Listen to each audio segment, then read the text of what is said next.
मैं एक बात और इसमें कहना चाहता हूं,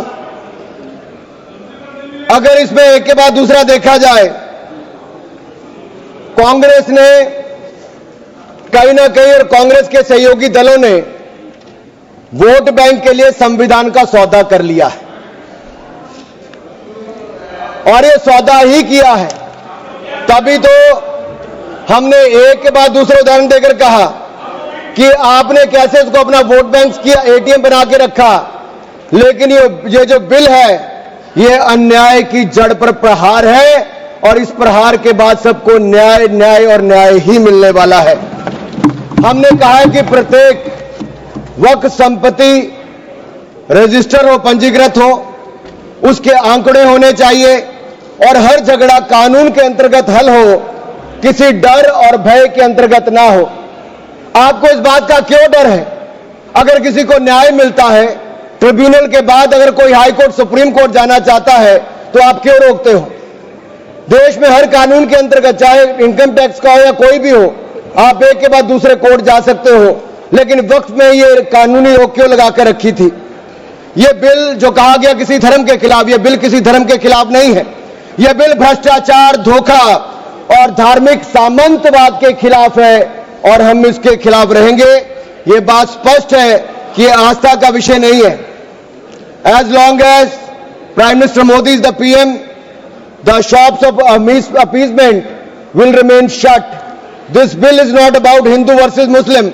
This is law versus lawlessness, constitution versus corruption, Bharat versus internal partition.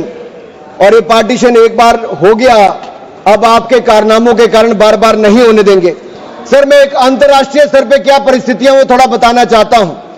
Turkey में 1923 के बाद 1924 में मिनिस्ट्री ऑफ वक्फ इसको एबॉलिश कर दिया गया और वहां पे जनरल डायरेक्टरेट ऑफ फाउंडेशन बना, जो रेस्टोरेशन, मेंटेनेंस और यूटिलाइजेशन वक्फ प्रॉपर्टीज का करता है और ये इसके बाद इसको लोगों की भलाई के काम के लिए पैसा लगाता है।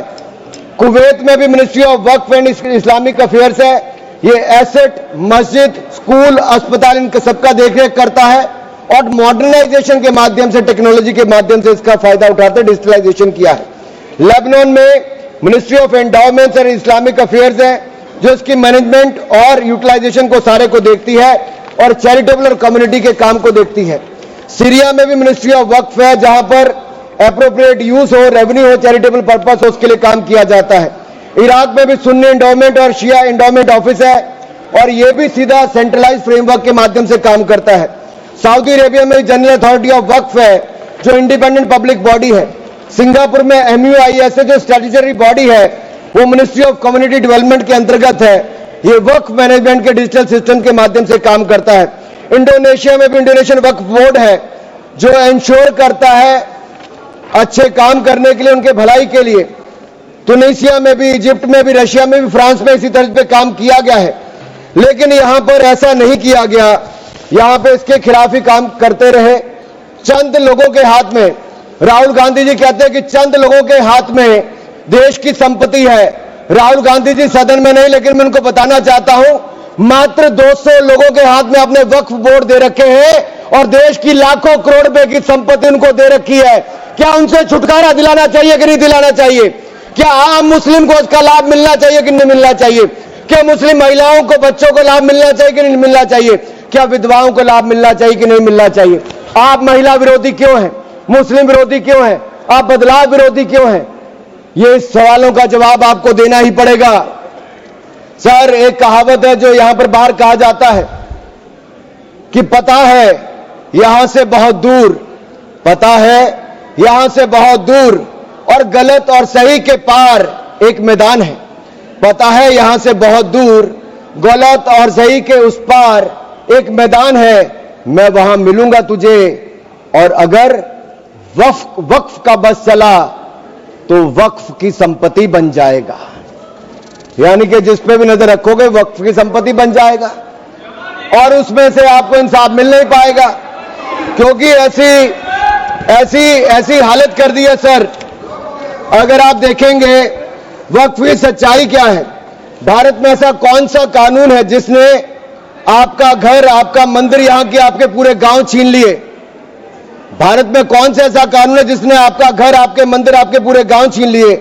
ये ऐसा कौन सा कानून है जिसके खिलाफ आप कोर्ट भी नहीं जा सकते?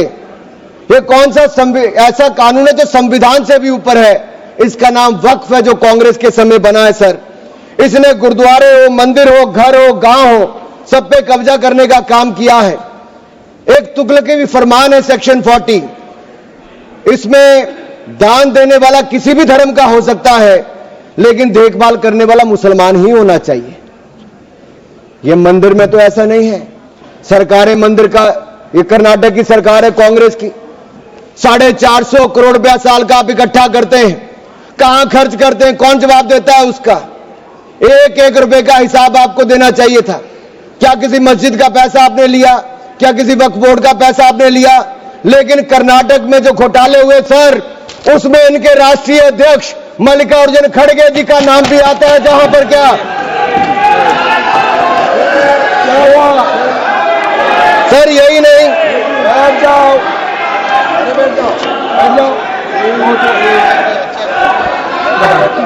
सर नाम हटा दीजिए सर, मैं इसको मांगने नहीं सर, मैं सबूत के रूप में सर मैं लाया हूं सब कुछ। मैं बोल दिया सर, ऐसा गिवन द डिसीजन, निर्णय दे दिया बस। प्लीज प्लीज सर, नाम नहीं लेता सर, मैं नाम वापस ले लेता हूं सर। बड़ी मुश्किल से परिवार के बाहर सर, इसमें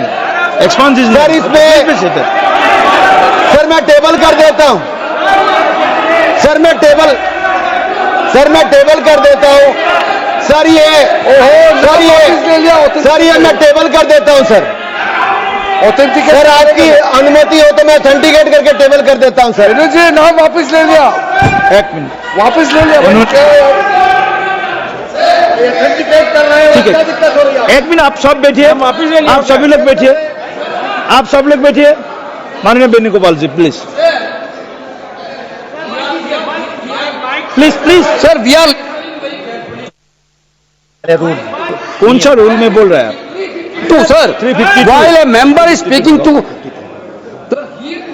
him of the नाम डिलीट कर दिया, बताइए। sir हमने कैसे नहीं नो एक मिनट आप लोग मत बोलिए। माननीय वेणुगोपाल जी, हमने नाम एक्सपांस भी डिलीट भी कर दिया और उन्होंने भी वापस ले लिया। उसके बाद और क्या है? उसके बाद क्या है?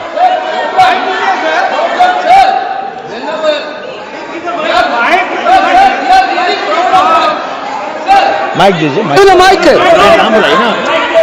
एक मिनट वेणुगोपाल जी बोलिए, आप वेणुगोपाल जी बोलिए। Please be sit, all members please sit. sir, while he is speaking, he is totally misled the house. Not only misleading the house, he took the name of honorable leader of opposition of Rajya Sabha here in a very bad way. We are really proud, sir, we are really proud of that.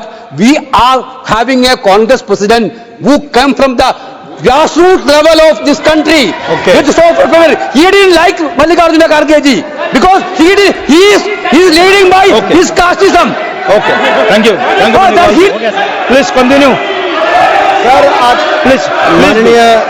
माननीय सभापति जी, आखिरकार कांग्रेस ने अपनी जातिवादी सोच को सामने ले ही आए।